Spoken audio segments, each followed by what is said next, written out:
धनं पुरय पुरय नमः।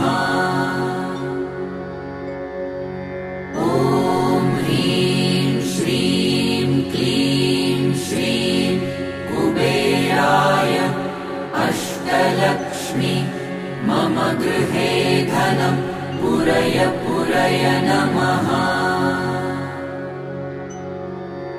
ॐ ह्रीं श्रीं क्लीं श्रीं कुबेराय अष्टलक्ष्मी मम गृहे धनं पुरय पुरय नमः।